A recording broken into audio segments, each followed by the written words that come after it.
Allahu Akbar, Allahu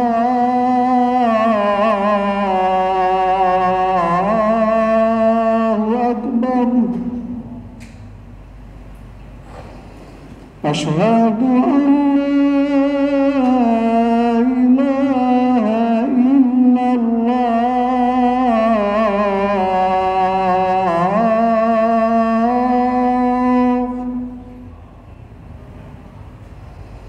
أشهد أن لا إله إلا الله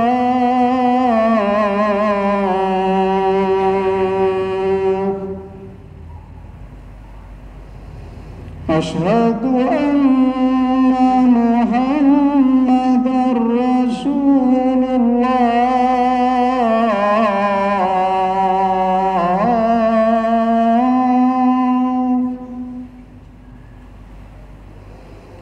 أشهد أن محمدًا رسول الله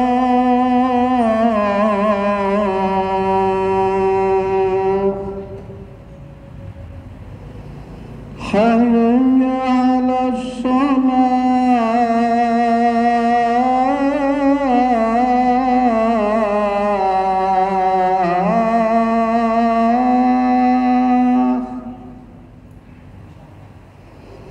حي على الصلاة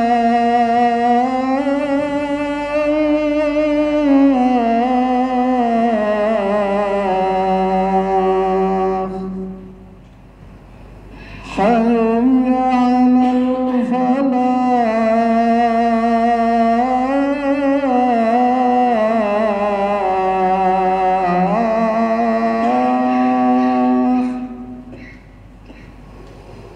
حي على الفلاح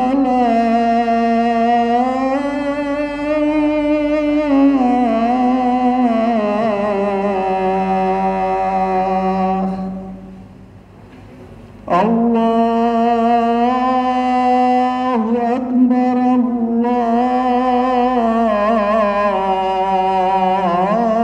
الله أكبر. لا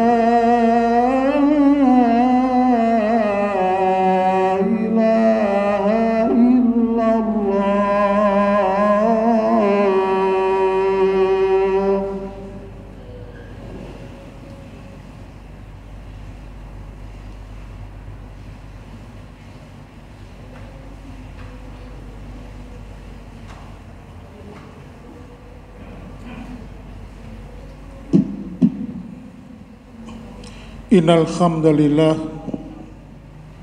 nahmaduhu wa nasta'inuhu wa nastaghfiruh wa na'udzu billahi min shururi anfusina wa min sayyiati a'malina may yahdihillahu fala mudilla lahu wa may yudlil fala hadiya lahu asyhadu an la ilaha illallah wahdahu la syarika lahu wa asyhadu anna muhammadan abduhu wa rasuluhu alladzi la nabiyya ba'da.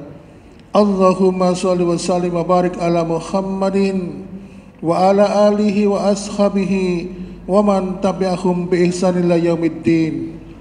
Fa ya ibadallah, usikum wa nafsi bitaqwallah faqad fazal muttaqun. Qala ta'ala fi kitabil karim, a'udzu billahi as-sami'il 'alim minas syaitonir rajim min hamzihi wa nafthihi wa nafsihi. Ya ayyuhalladzina amanu taqullaha haqqa tuqatih wa la tamutunna illa wa antum muslimun. Ma'asyiral muslimin wa zumratal mu'minin rahimakumullah. Senantiasa kita bersyukur kepada Allah atas limpahan berbagai macam rahmat, berupa nikmat-nikmat, berupa hidayah, berupa iman dan ketetapan dalam Islam. Oleh karena itu, ma'asyiral muslimin, tidak ada harga yang pantas untuk membayar semua kenikmatan itu kepada Allah kecuali kita senantiasa meningkatkan iman dan takwa kepada Allah Subhanahu wa taala dengan senantiasa menjalankan perintah-perintahnya dan menjauhi segala sesuatu yang dilarang oleh Allah dan Rasulnya. Ma'asyiral muslimin wa sumratal mu'minin rahimakumullah. Kebetulan siang hari ini saya bertugas menggantikan khotib yang tidak hadir. Maka izinkanlah mengajak diri sendiri dan jamaah sekalian dan juga untuk memenuhi rukun khutbah. Maka marilah kita senantiasa bertakwa kepada Allah. Kita tingkatkan takwa kita kepada Allah, karena sesungguhnya Allah menyajikan bagi seluruh penduduk negeri, bagi mereka mau bertakwa, maka Allah akan membuka seluruh nikmat-nikmat yang ada di dalam balik bumi dan mencurahkan segala nikmat dari langit. Tetapi la fatahna alaihim barakatim minas samai wal ardi walakin kadzabu fa akhadnahum bima kanu yaksibun. Tetapi kata Allah, kebanyakan manusia yang lalai dalam hal ini, akhirnya apa? Mereka mendapatkan balasan berupa musibah. Oleh karena itu, ma'asyiral muslimin wa sumratal mu'minin rahimakumullah, Allah menjadikan takwa sebagai standar seorang hamba di hadapannya, tidak memandang pangkat, harta, jabatan, tetapi status sosial. Tetapi hamba yang mulia di sisi Allah adalah hamba yang paling bertakwa di hadapannya. Ma'asyiral muslimin wa sumratal mu'minin rahimakumullah, ketika kita lama tidak bertemu dengan seorang sahabat atau kerabat, sering mereka bertanya, bagaimana kabar kita? Dan sering juga kita menjawab dengan alhamdulillah sehat walafiat. Ma'asyiral muslimin, tentu kita harus bisa membedakan apa itu sehat, apa itu afiat. Kalau sehat, senantiasa orientasinya kepada fisik dan jasmani. Selama kita terbebas dari kondisi sakit, di mana sakit itu mempengaruhi aktivitas kita sehingga aktivitas kita terganggu, maka kita dikategorikan sebagai sehat. Sedangkan afiah lebih diorientasikan kepada suasana hati, suasana jiwa. Maka seseorang ketika hatinya bahagia, senang, kemudian dia mampu mengaktualisasikan jiwanya, maka sesungguhnya dia diberikan kejiwaan yang baik. Tetapi kebaliknya, ketika dia menderita, hatinya sedih, kemudian jatuh dalam keadaan depresi bahkan frustrasi, maka sungguh seseorang itu tidak mendapatkan afiah. Tetapi masalahnya, ma'asyiral muslimin, kita sering menjumpai seseorang itu secara fisik kondisinya kelihatan sehat, tetapi kondisi jiwanya dia tergolong sakit. Oleh karena itu, ma'asyiral muslimin, tentunya kita juga paham bahwasannya orang-orang yang mengalami frustrasi, mengalami depresi, mereka adalah orang-orang yang kurang kuat sandarannya kepada Allah Subhanahu wa taala, kurang mendekatkan dirinya kepada Allah Subhanahu wa taala. Dan hal ini diprediksi oleh Rasulullah sallallahu alaihi wasallam bagi mereka yang hidup di zaman fitnah dan hidup di zaman akhir zaman ini. Mohon perhatiannya di belakang, jangan ngomong sendiri. Mohon perhatiannya Baiklah, ma'asyiral muslimin wa sumratal mu'minin rahimakumullah. Kondisi seperti ini sudah diberitakan oleh Rasulullah SAW sejak 1400 tahun yang lalu. Bahwasannya di akhir zaman ini, di zaman fitnah ini, banyak manusia yang akan mudah mengalami depresi, banyak manusia yang mudah mengalami keadaan frustrasi. Karena apa? Sebabnya berbagai macam, bisa karena berbagai macam ujian, persoalan hidup dan sebagainya. Di satu sisi kehidupan mereka secara rohani kering, tidak mengenal Allah Subhanahu wa taala. Makanya ma'asyiral muslimin,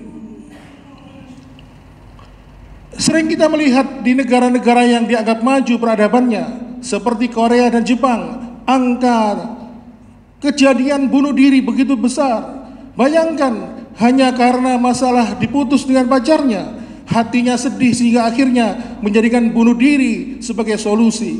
Hanya karena dia tidak mampu menjadikan dirinya menjadi orang yang berguna menurut mereka, akhirnya mereka banyak bunuh diri. Dan juga kita sering menjumpai terutama artis-artis yang terkenal, hanya karena sudah tidak disukai oleh penggemarnya, akhirnya dia menjadi depresi dan frustrasi, dan akhirnya menjadikan bunuh diri sebagai salah satu solusi.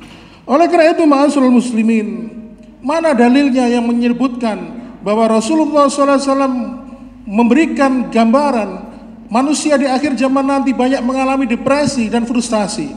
Dalam sebuah riwayat Rasulullah SAW bersabda, "La taqumus sa'ah hatta yamura rajul bi qarabi akhihi fayaqulu laitani makanahu." Rasulullah mengatakan, sesungguhnya tidak akan terjadi hari kiamat, kata Rasulullah, sampai banyak manusia itu mengalami depresi, keputusasaan, mengalami frustrasi.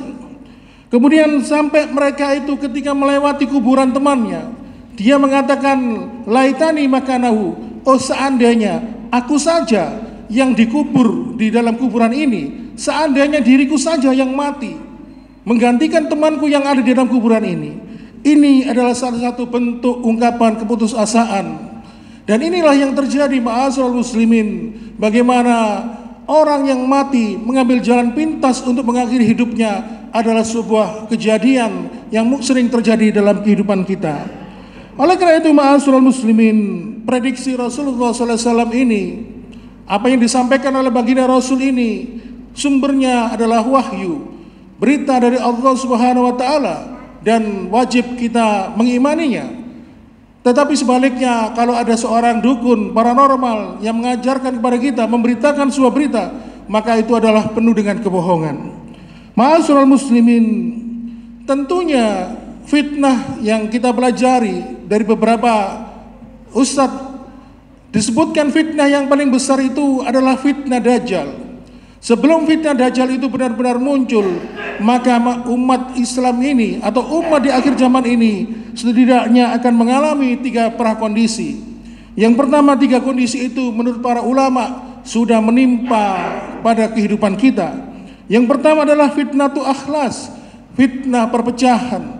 Bahkan umat Islam pun banyak yang terbelah menjadi beberapa golongan. Kemudian fitnatul syara', yaitu berupa kelapangan harta. Bagaimana umat Islam dulu seperti negara Dubai di era tahun 60-an, bukan negara termasuk negara yang termasuk miskin, tetapi ketika potensi kehidupan mereka dibuka oleh Allah, sekarang Dubai menjadi negara yang maju, menjadi negara yang kaya raya. Dan kita melihat orang terkaya sekarang ini bahkan mempunyai gedung yang tertinggi di dunia ada di negara Dubai. Kemudian fitnah yang ketiga, yaitu fitnatul du'aimah, ketika seseorang itu sudah tidak mampu membedakan antara kebenaran. Kadang untuk urusan barang, kita membeli barang, suatu barang, kadang kita itu kesulitan membedakan antara barang KW ataupun ori. Bahkan untuk urusan agama pun sering kita tidak bisa membedakan antara yang benar dan salah. Ketika keadaan prakondisi ini sudah menimpa, pasti Allah akan mensegerakan munculnya Dajjal. Tetapi kita dilarang untuk memprediksinya kapan, waktunya, tinggal berapa tahun, kita tidak boleh. Karena apa? Segala sesuatu hanya Allah yang tahu. Oleh karena itu, ma'asyiral muslimin wa sumratal mu'minin rahimakumullah, ketika Rasulullah SAW memberikan prediksi bahwa akhir zaman nanti banyak manusia yang mengalami depresi dan frustrasi, tentunya Allah sudah memberikan perangkat, sudah memberikan solusi untuk kita, dan solusi itu adalah dengan berdoa. Maka ma'asyiral muslimin, kalau kita melihat teladan kita, yaitu para nabi dan rasul, mereka adalah orang yang banyak berdoa kepada Allah. Walaupun di satu sisi mereka paling banyak mendapatkan ujian dari Allah, tetapi para nabi dan rasul tidak pernah merasa stres. Kenapa? Karena dengan doa adalah tempat mereka mencurahkan segala keluh kesahnya kepada Allah. Dengan berdoa mencurahkan segala kekecewaannya, kekesalannya, curhat kepada Allah Subhanahu wa Ta'ala. Oleh karena itu, ma'asyiral muslimin wa sumratal mu'minin rahimakumullah, makanya orang yang paling banyak berdoa adalah orang-orang yang senantiasa yakin akan pertolongan Allah. Rasulullah SAW akhirnya tidak salah ketika mengatakan ad-du'a silahul mu'min, doa itu adalah senjatanya orang-orang beriman. Yang dinamakan dengan senjata adalah ketika bisa digunakan untuk mengurai setiap permasalahan, setiap hal yang menjadikan kendala dalam kehidupan ini. Ketika kita sedih, ditipu orang lain mungkin, atau mungkin ketika kita ini merasa hati kita tidak bahagia, maka doa adalah sarana yang tepat untuk mengungkapkan semua itu kepada Allah Subhanahu wa taala. Karena sesungguhnya para ulama menjelaskan, ketika kita mendapatkan ujian, ketika mendapatkan musibah, tugas manusia bukan untuk menyelesaikan persoalan itu, tetapi tugas manusia hanya untuk mendekatkan diri kepada Allah Subhanahu wa taala. Dan secara otomatis ketika seorang hamba mendekatkan diri kepada Allah, salah satunya dengan memperbanyak doa, maka secara otomatis Allah yang akan mengurai setiap kesulitan, setiap ujian yang ditemakan kepada mereka. Oleh karena itu, ma'asyiral muslimin wa zumratal mu'minin rahimakumullah, ada teladan yang cukup baik yang mungkin bisa kita jadikan sebagai sandaran, yaitu tentang kisah seorang nabi yang bernama Zakaria, di mana waktu itu diriwayatkan ketika mencapai usia 70 tahun, usia istri Nabi Zakaria juga 70 tahun, sampai usia 70 tahun beliau belum dikaruniai keturunan. Nabi Zakaria mempunyai seorang keponakan wanita yang bernama Maryam, yang kelak Maryam ini menjadi ibu dari Nabi Isa. Maryam ini tidak pernah keluar dari sebuah ruangan. Maryam senantiasa berkhalwat, beribadah dan berdoa kepada Allah Subhanahu wa taala. Suatu ketika Nabi Zakaria mengunjungi keponakannya Maryam ini, begitu kagetnya Nabi Zakaria melihat Maryam mendapatkan buah-buahan yang hanya ada di musim hujan, padahal waktu itu Maryam berada di musim kemarau. Sebaliknya, ketika Maryam berada di musim hujan, Maryam pun mendapatkan buah-buahan yang hanya ada di dalam musim hujan. Melihat hal ini, akhirnya Nabi Zakaria bertanya, dari manakah ini Maryam? Siapakah yang memberikan buah-buahan ini? Maryam pun mengatakan, sesungguhnya Allah lah yang memberikan karunia kepadaku. Sehingga akhirnya Nabi Zakaria pun terbuka pikirannya, terbuka hatinya, bahwasannya hanya Allah lah yang mampu mengubah suatu keadaan. Akhirnya Nabi Zakaria pun berdoa kepada Allah Subhanahu wa taala, menyampaikan keluh kesahnya, menyampaikan hajatnya untuk mendapatkan keturunan, walaupun dia di usia ke-70 tahun itu tidak pernah merasa putus asa dari rahmat Allah Subhanahu wa taala. Sehingga akhirnya Allah pun mengutus seorang malaikat menyampaikan dia akan mendapatkan seorang putra, dan kelak putra itu diberikan nama sebagai Ayub, dan akhirnya Ayub pun mendapatkan gelar sebagai seorang nabi. Ma'asyiral muslimin wa subratal mu'minin rahimakumullah. Oleh karena itu, ma'asyiral muslimin, doa itu adalah tauqifiyah. Artinya ada aturannya dari Allah dan Rasulnya, ada petunjuk pelaksanaannya. Dan salah satu bagaimana cara kita ini berdoa diterangkan oleh Allah di dalam surat Al-Fatihah di ayat yang ke-6, ihdinas siratal mustaqim. Tunjukilah kami kepada jalan yang lurus ya Allah. Tetapi ma'asyiral muslimin, kalau kita amati, kenapa doa ini ditempatkan oleh Allah di surat Al-Fatihah di ayat ke-6? Rupanya Allah ingin memberikan kita gambaran, memberikan pelajaran bahwa doa itu harus diawali dengan pujian, harus diawali dengan sanjungan kepada Allah Subhanahu wa taala, dan harus diawali dengan pengakuan bahwasannya ibadah kita hanya ditujukan kepada Allah Subhanahu wa taala. Sehingga Al-Fatihah itu diawali dengan alhamdulillahirabbil alamin, pujian kepada Allah. Ar-Rahman Rahim, pujian kepada Allah. Siratal ladzina an'amta alaihim dan sebagainya. Akhirnya apa? Baru akhirnya Allah mengatakan ihdinas siratal mustaqim, tunjukilah kepada kami jalan yang lurus. Oleh karena itu, ma'asyiral muslimin wa zumratal mu'minin rahimakumullah, oleh karena itu Rasulullah SAW pun menyampaikan tentang doa ini. Doa huwal ibadah, doa itu termasuk inti sari ibadah. Makanya ketika seseorang menjadikan doa ini ibadah, artinya menjadikan dirinya mengakui kepada Allah, dirinya adalah seorang hamba. Dia hanya meminta kepada Allah, dan Allah lah yang berkuasa atas segala sesuatu yang berkaitan dengan hambanya. Karena doa itu adalah ibadah, maka berapapun setiap kali kita meminta, maka lembaran doa itu bernilai ibadah, bernilai pahala di sisi Allah Subhanahu wa taala. Ma'asyiral muslimin wa zumratal mu'minin rahimakumullah. Rasulullah SAW menyampaikan, "Mamin muslimin yad'ullaha laisa fiha ma'samin wala qati'atu rahimin ila atahu yahum idza salah satu salin." Tidaklah seorang hamba itu ketika berdoa, maka Allah pasti akan mengabulkan dengan 3 cara. Yang pertama, yuwajjallahu diwadihi. Doa itu akan langsung dikabulkan sesuai dengan permintaannya. Dan ini sering terjadi di era sahabat. Tetapi yang membedakan adalah para sahabat ketika berdoa, mereka yang meminta kepada Allah, yang diminta itu berkaitan dengan kehidupan akhirat, jarang berkaitan dengan urusan dunia. Dan seringkali diceritakan riwayat bagaimana doa para sahabat itu pun dikabulkan oleh Allah Subhanahu wa taala.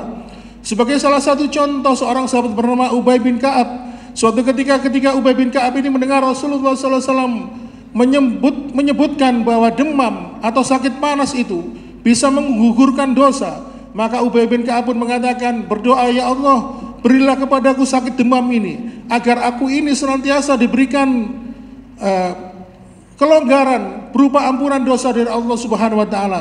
Dan akhirnya dibayar kontan setiap selesai memasuki waktu maghrib sampai menjelang subuh. Ubay bin Ka'ab badannya senantiasa demam setiap hari hingga akhir kehidupannya. Ma'asyiral muslimin, kemudian Rasulullah menyampaikan yang kedua, bahwasannya cara Allah mengabulkan doa adalah yudakhiruha fil akhiratihi. Apabila ada orang yang berdoa, maka pahala berdoanya itu disimpan oleh Allah dalam kehidupan akhirat sebagai simpanan amal baginya. Makanya ketika ada seseorang yang ketika berdoa dalam kehidupan dunia, mungkin doanya belum terkabulkan, belum diijabah oleh Allah, tetapi amalan berdoa itu disimpan oleh Allah di akhirat sebagai tambahan amal kebaikan untuknya. Sehingga ketika di sebuah riwayat disebutkan, ketika seseorang itu mendapatkan balasan dari amalnya, kemudian didatangkanlah amalan-amalan berikutnya, lalu dia bertanya, "Ini apakah ya Allah? Amalan apakah ini?" Dia kaget mendapatkan tambahan pahala. Lalu Allah mengatakan, "Sesungguhnya ini adalah amalanmu ketika engkau senantiasa berdoa kepadaku, sengaja aku tunda agar aku simpan untukmu di akhirat." Kemudian Rasulullah pun menyampaikan yang ketiga, cara Allah mengabulkan doa kita adalah imma asyarifa syu'anhu mislaha. Allah akan mengabulkan doa kita dengan cara apa? Menghindarkan diri kita mendapatkan musibah yang besar. Bisa jadi kita meminta sesuatu, mungkin kita meminta mobil, meminta rumah, atau mungkin berupa kekayaan dan sifatnya dunia, tetapi Allah mengganti permintaan kita, dikabulkan oleh Allah dengan menghindarkan kita dari musibah, atau mungkin menghindarkan diri kita dari sakit, di mana semuanya itu tidak ada artinya apabila seseorang mendapatkan musibah, tetapi di satu sisi dia mendapatkan kenikmatan dunia. Tentunya Allah lebih tahu tentang bagaimana cara mengabulkan doa kepada kita.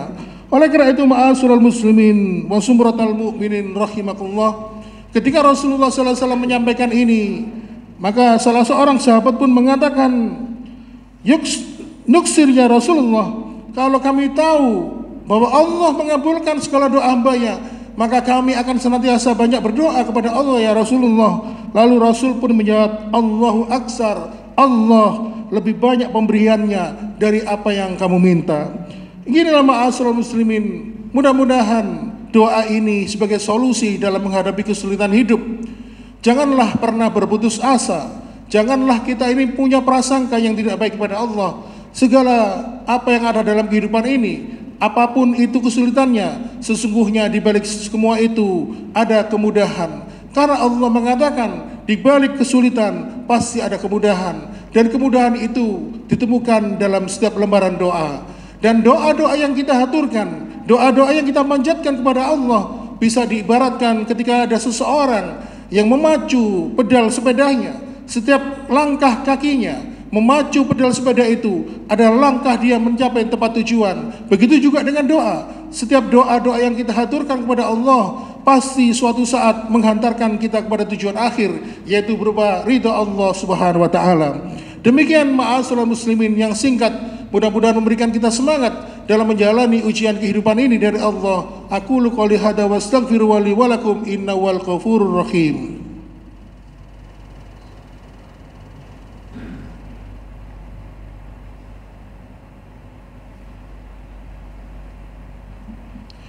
Alhamdulillah hamdan katsiran thayyiban mubarakan fih kama yuhibbu rabbuna wa yarda. Asyhadu an la ilaha illallah wahdahu la syarika lah wa asyhadu anna Muhammadan abduhu wa rasuluhu alladzi la nabiyya ba'da. Allahumma shalli wa sallim wa barik ala Muhammadin walhamdulillahi rabbil alamin. Ma'asyiral muslimin, dalam kesempatan ini marilah kita berdoa kepada Allah Subhanahu wa taala. Yang pertama, kita memohon ampunan atas dosa dan kesalahan yang sengaja maupun yang tidak sengaja kita lakukan. Seraya tidak lupa juga memohon hidayah dan petunjuk kepada Allah. Semoga dengan hidayah tersebut Allah memberikan kita istiqomah, dan dengan hidayah itu akhirnya akhir kehidupan kita diberikan karunia oleh Allah berupa akhir kehidupan yang husnul khatimah. A'udzu billahi minasyaitonir rajim. Bismillahirrahmanirrahim. Allahumma shalli wa sallim wa barik ala Muhammadin walhamdulillahi rabbil alamin. Allahumma ighfir lil muslimina wal muslimat wal mu'minina wal mu'minat al ahya minhum wal amwat innaka sami'un qaribun mujibun da'wat. Allahumma ighfirli wa li walidayya warhamhuma kama rabbayani shaghira. Rabbana zalamna anfusana wa illam taghfir lana latarhamna lanakunanna minal khasirin. Rabbana la tu'akhidna in nasina akhtana. Rabbana wa la tahmil alaina isran kama hamaltahu 'alal ladina min qablina. Rabbana wa la tuhammilna ma la taqata lana bi wa'fu anna waghfir lana warhamna anta maulana fansurna 'alal qaumil kafirin. Rabbana hab lana min azwajina wa dzurriyyatina qurrata a'yun waj'al muttaqina imaman. Rabbana atina fid dunya hasanah wa fil akhirati hasanah wa qina adzabannar. Subhana rabbika rabbil izzati amma yasifun wa salamun alal mursalin walhamdulillahi rabbil alamin. Ibadallah, innallaha ya'murukum bil ardi wal ihsan wa ita'i dzil qurba wa yanha 'anil fahsya'i wal munkar wal baghi la'allakum tadhakkarun wa la dzikrullahu akbar.